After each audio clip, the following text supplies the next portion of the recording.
நான் இங்கு வரப்போகிறேன் என்று கேட்கிறது உமா பார்வதி. வேண்டாம் என்று தடுத்தார் சொல்லுவார்.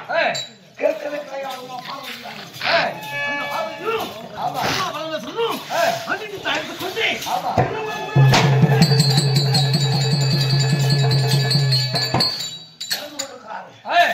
பொழுது விடியும் காலம் வந்து விட்டது. நேராய் போச்சு. இந்த காட்டிலும் உடலாட்சி ஆகிவிட்டது. சுவாமி இனி என்னால் நடக்க முடியாது. நான் சற்று நேரம் உறங்க வேண்டும். உடல் சோர்வாக இருக்கிறது சொல்லி பார்வதி கேட்கிறது. கம்மனு இருக்கா யாரு மாதிரி பொண்ணு போ 2 மொத்துங்க பக்கத்துல இருக்கிறவங்க அதை கேட்டுமா பரமேஸ்வரன் மனைவி ஆச்சு உடலாட்சி இருக்கின்றாரே எப்படி நடப்பாள் என்று கருதி தன்னுடைய வலது துணை மீது உமா பார்வதியை உறங்க செய்து உறங்கி கொண்டிருக்கிறது உமா பார்வதி. அமர்ந்து கொண்டிருக்கிறார் சிவபெருமான். பொழுது கதை கதை கதை வந்தால் பாமர மக்களுக்கு வழியறுக்க வேண்டும் அல்லவா? நான் எழுந்தால் என்ன கம்மனு இருக்கா நேரம் போடுங்க சத்தம். உமா பார்வதிக்கு என்ன செய்தார்? அந்த ஆற்று மணலை ஒன்றாக குவித்தார். உடனே இருந்த உமா பார்வதி சிரசை எடுத்து அந்த மண் மீது வைத்துவிட்டு சென்று விட்டார். அப்படி புறப்பட்டாரே உருவலாக இருக்கின்றார். அந்த அறிவிக்க மாணவர் சிறிய குழந்தையாக இருக்கின்றாரே அந்த நடுவிலே அவளை உறங்க வைத்து விட்டு சுற்றணும் 7 கோடுகளை இட்டு இந்த கோட்டை நெறி எந்த விதமான பௌரம் நடக்கப்படாது என்று வரவழைத்து விட்டு அடியாருக்கு சென்று விட்டார் உமா பரமேஸ்வரன். வர நேரமாகி விட்டது. யாருமே கிடையாது. அங்கிருந்து தனியாக வந்து கொண்டிருக்கிறார். அதிகாலை நேரம் கணவனுக்கு பலிபூஜை செய்ய வேண்டுமே என்ன செய்யலாம் என்று யோசித்தார் உமா பார்வதி. சிரமத்திலிருந்தது எங்கே? உமா பார்வதியுடைய சிரசு எங்கிடத்தை வைத்திருந்தார்? அவர் அமர்ந்த இடம். அமர்ந்திருந்த இடத்தில் எதை சேர்த்து வச்சிருந்தார்? இப்போ ஊங்கோட்டிக்காக உங்களே கால சொல்லல உடனே இருந்த சிரசை எங்க வைத்தார்? மனதை குறித்து வைத்தாரே இவரே கடவுளாக நினைக்க வேண்டும் என்று கருதி அந்த மனதை ஒன்றாக்கி சிவலிங்கத்தை ஒன்று செய்தார். அந்த பார்வதாதேவி ரெடி இந்த சிவனுக்கு பூஜை செய்ய வேண்டும் அல்லவா? என்ன செய்யலாம் பூஜை செய்வார்? அங்கு இருக்கக்கூடிய கல்யாண முறுக்க மலரை பார்த்து விட்டார். கல்யாண முறுக்க மலர் அந்த முறுக்க மலரை கொண்டு வந்து ஆழமாக கொடுத்து லிங்கத்துக்கு கொடுத்து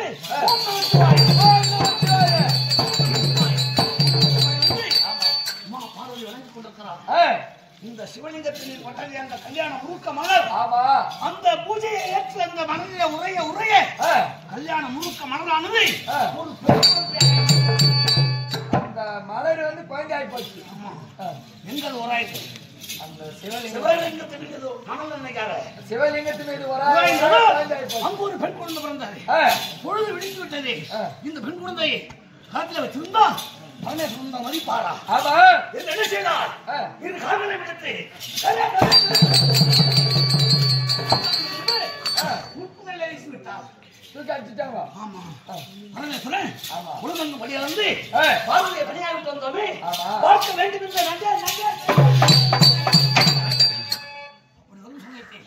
முப்பதிடமாக பெண் குழந்தை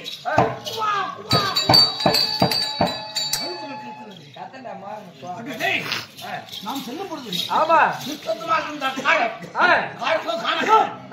குழந்தை அழுவது கேட்கிறது. இந்த குழந்தை சென்று பார்த்தோம் அழுது வாழ்ந்த குழந்தை அற்புதமான குழந்தை குழந்தையாக இருக்கிறது. அவர் எடுத்து வந்து கொண்டிருக்கிறார். உங்க அம்மா என்ன செய்து கணவன் வருவாரே எதிர்பார்த்துக் கொண்டிருக்கிறது. வந்து பார்த்தோம் பார்வதி லிங்கத்தை வைத்து லிங்கத்துக்கு பூஜை செய்து கொண்டிருக்கிறாங்க. பரமேஸ்வரனுக்கு கோபம் பிறந்தது. யாருமே இல்லை இந்த அடர்ந்த காலத்தில் ஒரு லிங்கத்தை வந்து செய்தாயே 7 கோடுகள் இருக்குது. இதையெல்லாம் யார் பாதுகாப்பு செய்வது கருதினார். பார்வதி செய்தார் தெரியுமா? சுவாமி உங்களுடைய உருவத்தை நான் இங்கு செய்தேன் அல்லவா?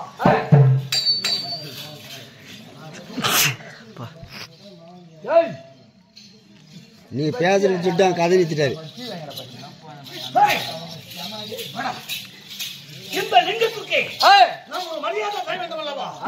ஒரு ஆலயம் அமைக்க வேண்டும் என்று கருதுகிறோம். ஊருக்கு லிங்கத்துக்கு மரியாதை வேண்டும் அல்லவா? இந்த லிங்கம் ஒரு ஆலயமாக அமைய வேண்டும். இருக்கிற 7 பொருள்கள்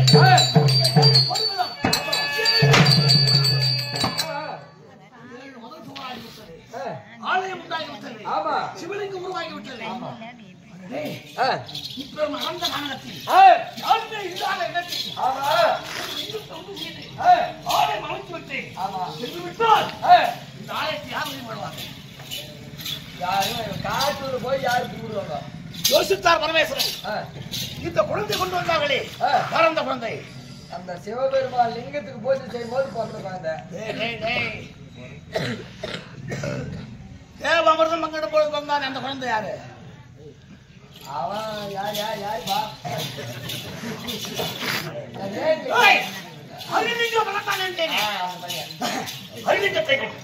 கல்யாண முழுக்க வளரே பிறந்ததல்லவா?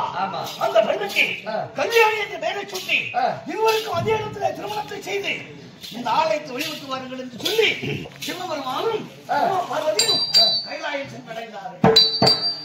வெள்ள குடும்பம் வெள்ள குடும்பம் அப்பனுக்கு பிறந்துட்டு அம்மாவுக்கு பிறந்து 2 ஆண்டு கல்யாணம் பண்ணி வச்சுக்காங்க. அதுதான் தேவ ரகசியம். ஆகையால் அந்த அன்னிலிங்க மாணவன் விதவிதான படிக்கு அந்த லிங்கத்திற்கு ஒரு நாளுக்கு 3 முறை எப்படி கொண்டு வருவார்? எப்படி மாலை கொடுப்பார். சிவனை வழிபடுவார். இப்படியே வழிபட்டுக் கொண்டிருக்கிறார்கள். அரிலிங்கமும் சிவலிங்கமும் கல்யாணியும் அவருடைய வயது முதிர்ந்து விட்டது. குழந்தை பாக்கி கிடையாது. சிவபெருமானே, நான் இறந்த பிறகு இந்த ஆலயத்தை யார் வழிபடுவார்கள்? இதற்கு ஒரு வழி சொல்லுங்கள் என்று இருவரும் தடுக்கிறார்கள். சிவனும் பார்வதியும் அந்த அருளிங்கத்துக்கும்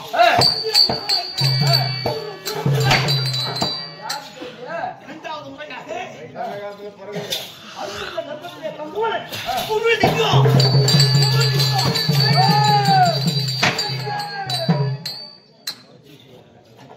அல்லிங்கத்திற்கு குருலிங்கம் வந்தாரு.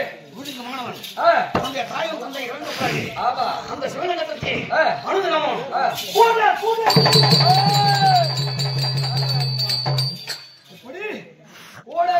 மலர் கொண்டு வராரு. மலர்களை கொய்து மாலை கொடுத்து சிவனை வழிபட்டு வராரு. அந்த குருலிங்க மாணவன் வயது முதிர்ந்து நடக்க முடியாத தங்கமாகி விடுகிறது. அருளிக்கு விட்டு சென்ற இந்த ஆலயத்தை நாம் பூஜித்தோம். நமக்கு பின்னால் இந்த ஆலயத்தை வழிபடுவதற்கு யார் அமர்ந்து அழுது கொண்டிருக்கிறார். அம்மா பார்வதியும் பரமேஸ்வரன் முன் தோன்றி திருமணம் ஆகார் விடினம் எங்களோட அனுகிரகத்தால் உனக்கு இந்த வழிமாறு செய்வதற்கு அந்த குருலிங்கத்திற்கு உருவானவன்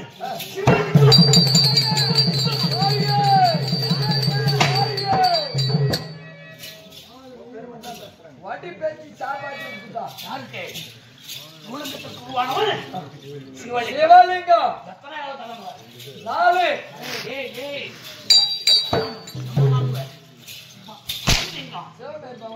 குருலிங்கம் சிவபெருமான் ஏன் சொல்ற? இந்த ஆலயத்துக்கு உரிமையானவர் யாரு? அரிலிங்கம் குருலிங்கம் சிவலிங்கம் 3.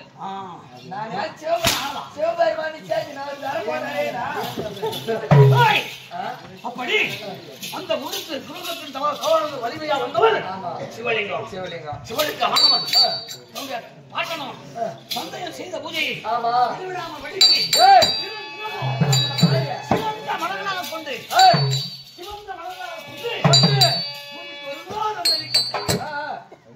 ஒவ்வொருக்கும் வயது முதிர்ந்தது. தலை சாயும் நேரமாகி விட்டது. 3 தலைமுறையாக இந்த ஆலயத்துக்கு வழிபாடு செய்வோமே. நமக்கு பின்னால் இந்த சிவன் கோட்டையை யார் ஆட்சி விடுவார் என்று அழுகிறார். உமா பார்வதியான வந்து இந்த பூஜை தவறாது, இதற்குண்டான ஆள் உனக்கு ஒப்படைக்கிறது என்று சொல்லி அந்த சிவலிங்கத்துடைய அம்சமாக சிவபெருமானுடைய அனுகிரகத்தால் பிறந்தவர்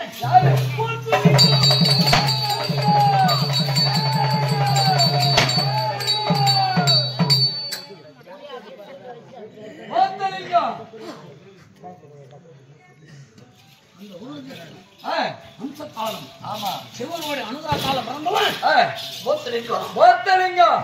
போத்து ராஜா போர் மன்னன். தந்தையானவர் ஓடோடி வந்து அள்ளிங்கம். பூலிங்கத்துக்கு பிறகு சிவலிங்கம். மூன்றாவது தலைமுறையாக என்னோடு முடிகிறது.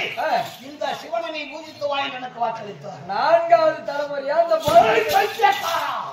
போத்தலிங்கத்துக்கிட்ட ஒப்பாட்டிட்டாங்க. நானா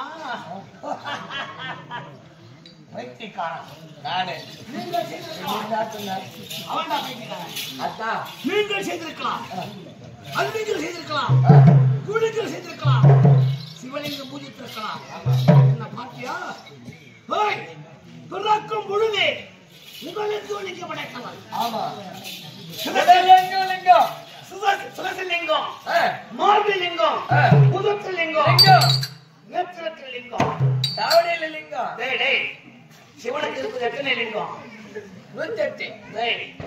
அங்கே கோயில்ல சிவனாங்க எத்தனை லிங்கம்? அது எனக்கு தெரியாது. 108 பார்வதியால் உருவாக்கப்பட்டது ஒரே லிங்கம். அந்த பார்வதி செய்த தவறு என்ன தெரியுமா? அந்த மென்னுல குளிச்சு பார்வதா தேவியானவள் கடைசியாக ஒரு வேலை செய்து சென்று விட்டார். எப்படி தெரியுமா? இந்த 7 கோடுகளும் 7 இருந்தது. இந்த மனதில் குவித்ததால் இந்த சிவலிங்கம் உருவாகி விட்டது.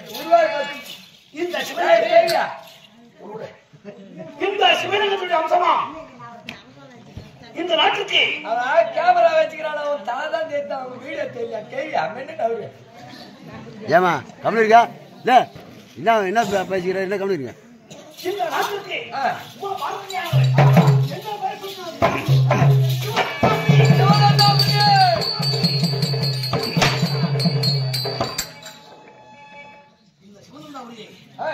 ஆட்சி செய்யக்கூடியவன் யாராக இருந்தாலும் பெண் முகத்தை பார்க்க கூடாது. அப்படி பார்த்தால் இந்த பெண்ணால் உருவாக்கப்பட்ட இந்த நாடு ஒரு பெண்ணால் அழியும் என்று பின்னால் எழுதி வைத்து விட்டார். எப்படி? ஒரு பெண்ணால் உருவாக்கப்பட்ட நாடு அது பாதுகாக்கிறவா அதில் இருக்கிறோம். பொங்கேட்டி பார்த்தாக்கா அது பொங்கேட்டியால நாடு அழிஞ்சிடும். ஒரு பெண்ணால் உருவாக்கப்பட்ட நாடு ஒரு பெண்ணால் அழியும் என்று பின்னால் முன்பார்வையில் கிடையாது. முன்பார்வையில பின்னாலே பின்னால 4 மதம் சொல்லிருக்கான். 4 வாய்ப்படி இருக்கும். தலை வாய்ப்படி கிழக்கு. அப்போ மேற்கு வாய்ப்படி ஒரு பெண்ணால் உருவாக்கப்பட்ட இந்த நாடு ஒரு பெண்ணால் அழியும்.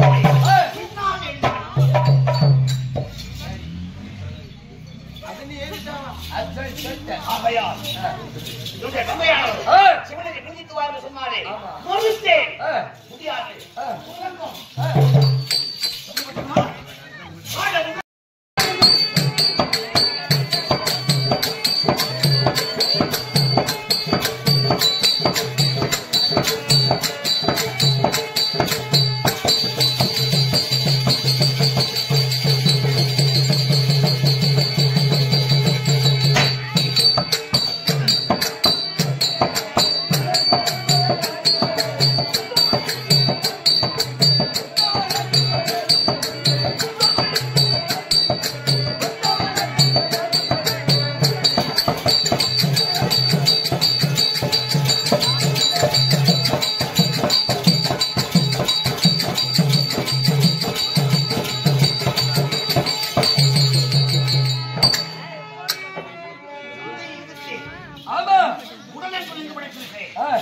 அந்த சிவன் வேண்டுமானால் என் பாலத்தை வணங்கட்டும் என்று தெரிவித்தேன். அதை கேட்ட தந்தை ஏமா என்ன பேச நம்மளுக்கு தான் ஆளுக்கு 10 ரூபாய் வரும் சேர்த்துப்பாங்க. தந்தையானவரை எதிர்த்து முடியாது. அந்த சிவன் உருளிந்து கொண்டிருக்கிறான். உடலுக்கு ஒடுக்கப்படைக்கவனா அந்த சிவபெருமான் என்னால வந்து வீட்டோம். இதை அறிந்த சிவபெருமான் ஓடோடி வந்தார். என்னோட போகிறீர்களா? ஒரு நாளா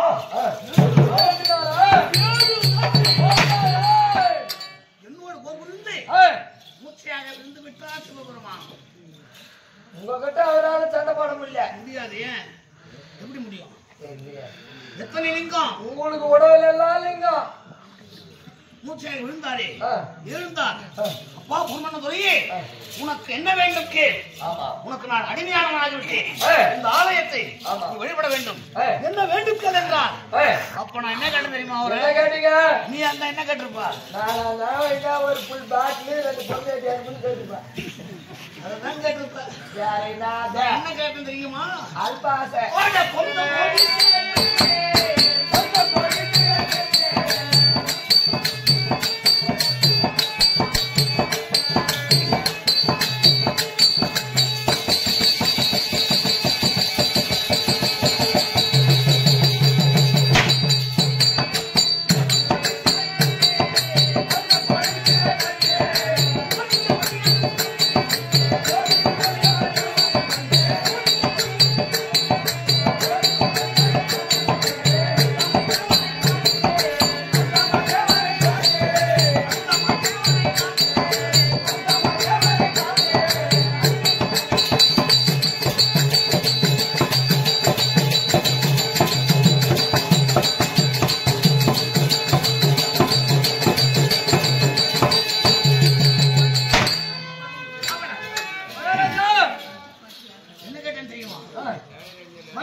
பஞ்சபூதங்களை கட்டி என்னன்னது?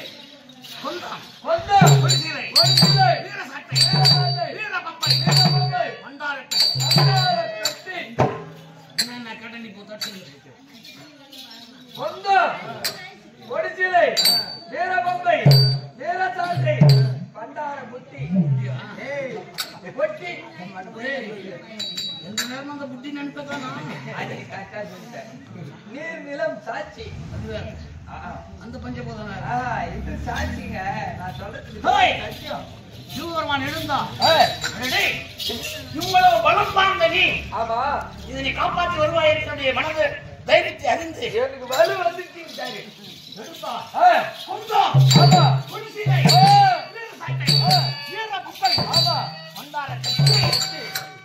சன்மானமாக அளித்தார். இந்த சிவனத்தில் உள்ள சிவனுக்கு பூஜை சிவனுக்கு போது தெரியுமா? யாருடைய பேச்சு கேட்டேன்? தந்தை பேச்சை கேட்டேனா? இல்ல. பாட்டனார் பேச்சை கேட்டேனா? கிடையாது. சிவபெருமானுக்காக அடங்கி பரிசாக தந்தார் அல்லவா? உடைய வார்த்தை கிணங்க பூஜை செய்து கொண்டிருக்கிறேன். முதல் அந்திக்கும் இரண்டாவது தலைமுறை, மூன்றாவது தலைமுறை, அப்படி இப்ப தெளிவாயிட்டு இந்த சிவனந்த அப்படி விடுத்து ஓர்மன்னம் எழுதுறா வேண்டாம். யாரை நினைவு கொள்வேன்? யாருங்க? அத்தனை செய்தாலும்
சத்தியமா சொல்றேன், ஒரு மனுஷன் உண்மையா உன்னை பாராட்டினார். நாய்பாடியில நம்மளுடைய ஸ்ரீ அங்காள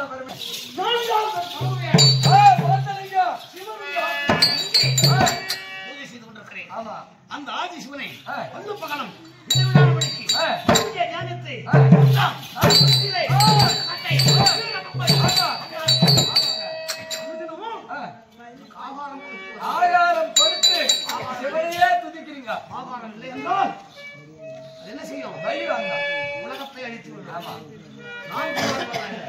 நாட்டு மக்கள் உலகாய கூடாது நலம் பெற வேண்டும். ஆமா சிவனுடைய வம்சம் விளங்க வேண்டும் என்று நினைத்தவர்களே. ஆமா அப்படி வரும் பொழுது சிவனை கோரி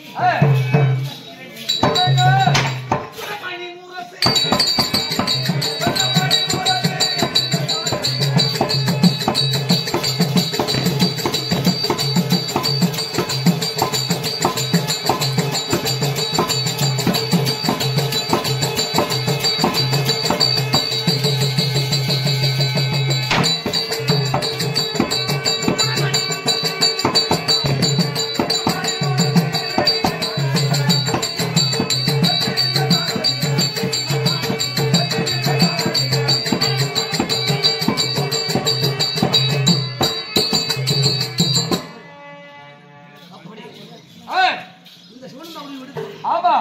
ராஜபேட்டுக்கு நடந்தோம். நடந்து பச்சை வைரம் வைடூரியம் கோமேதகம் உத்தராகம் முரகதம் மோனிக்கம் செம்பு ஒன்பது நவரத்தின கற்கள்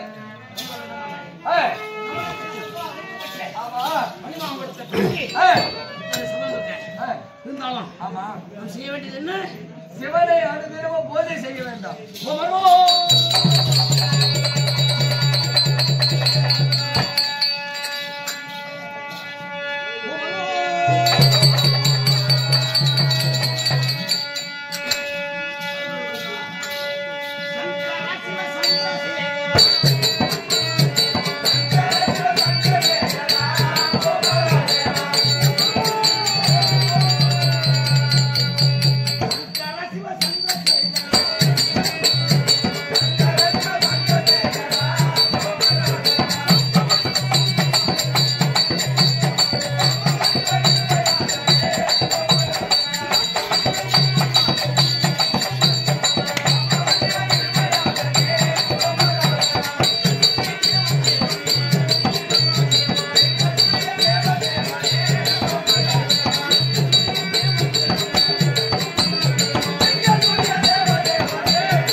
சிவனை தவிர மற்றொரு தெய்வத்தை மனதார நினைத்ததில்லை. தெய்வம் மட்டுமல்ல, அது எத்தனை தெய்வம், ஆண் தெய்வம், பெண் தெய்வம், கலியுகம் பரந்த தெய்வமா இருந்தாலும் நான் வழிபடக்கூடியது சிவபெருமான் ஒன்றிதான். பூஜை முறை நம்பிடு வேண்டும். பூஜை போய்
சம்போ சங்கரா, காலகண்டா, திருநேத்திரா, மாபரமேஸ்வரா, உலக காக்கும் கடவுளே, அள்ளும் பகலும் இடைவிடாமல் படிக்க 4வது தலைமுறையாக உண்மையே பூஜித்து வாழ்ந்து வருகிறேன்.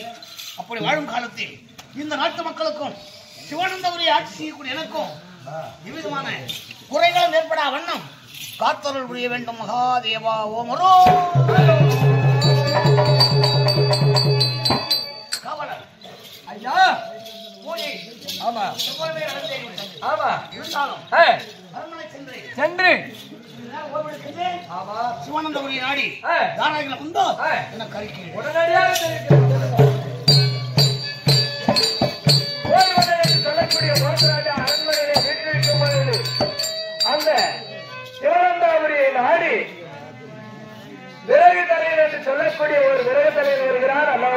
நீ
யாரான்னு கேட்டேன். நான் விறகு வைக்கிறவன் தான். உன் பேரு என்னடா? என் பேரு கரியன்னா. நான் பொழுதுக்கு சுத்தின்னு வர வெறு தூக்கினு ராஜாராஜா அந்த வெறு கொஞ்சம் அப்படி நாட்டுறான்னு. எங்க நாட்டினா? அந்த மதும் சாத்து மேல நாட்டினா பாரு.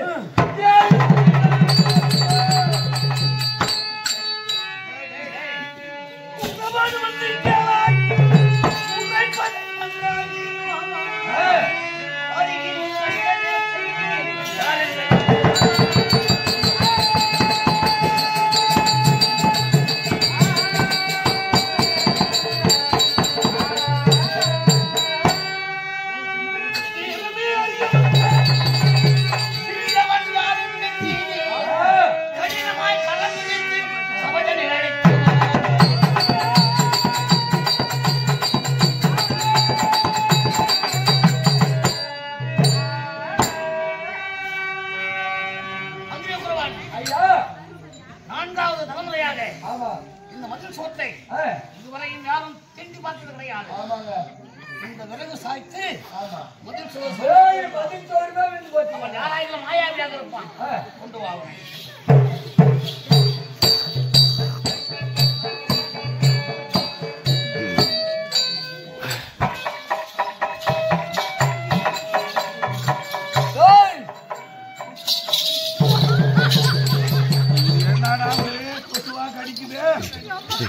தட்டு தட்டுங்க தட்டு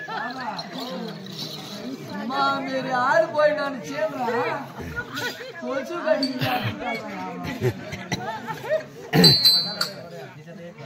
मामा नी बोल यही पे मामा यही पे ना यही बात क्या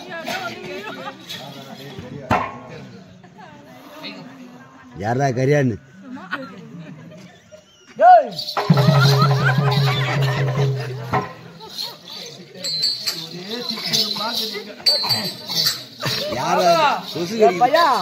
நான் போய் எழுப்புறேன் வெறும் கொசு கடியாக்குதுன்றான். நீ போய் எழுப்புனா வெறும் சித்தேரிமாக்குதுன்றாயா. என்னடா அப்படி சொல்றான்? மரத்துக்கு வந்து சோத்துன்றானா பீகின துன்றானா தெரியாடா. ஒரு பள்ளி தான் விந்துக்கு சக்கால் தரேன்னு 4 தட்டி விடுவான். நாளைக்கு களை வெட்ட போற மாதிரி பாரு போயிட்டு மஜா என்ன பண்ணுதுப்பா எதுக்கு 100 அடி பண்ணி எழுப்பாருன்ற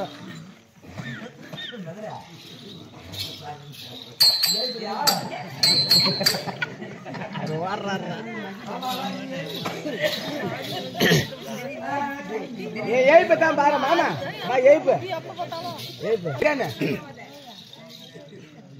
கரியானு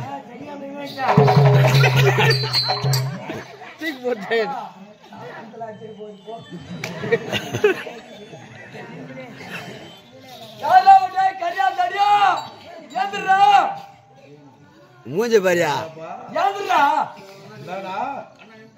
மகாராஜா வந்துட்டாரா கைதியாட்டம் மீன் நடக்கு அங்க எழுப்புற கொசு கடிக்கிட்டு அவன் எழுப்புறான் எறும்பு கடிக்கிட்டு நீதானா? நான் ஏதோ கொசுதான் கடிக்குதுன்னு நினைச்சுக்கிறேன்ப்பா.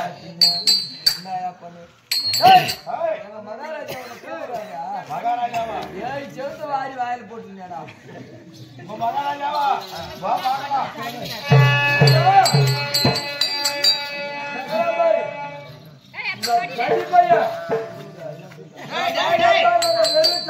மதுலாம் சாச்சுவேன்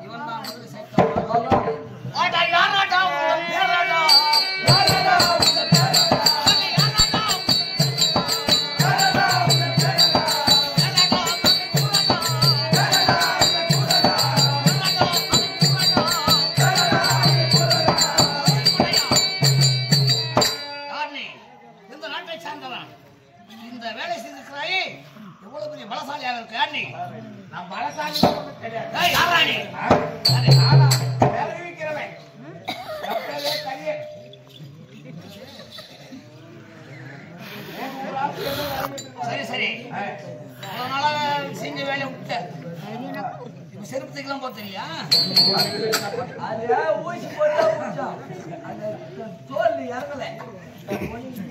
சரி இவ்வளவு நட்பு இல்லாமல் இவ்வளவு பெரிய மகள் சுவர் மகாராஜா சக்தி வாய்ந்த சூரிய அவன் பகல்ல செருப்பு தான் ராது வெறும்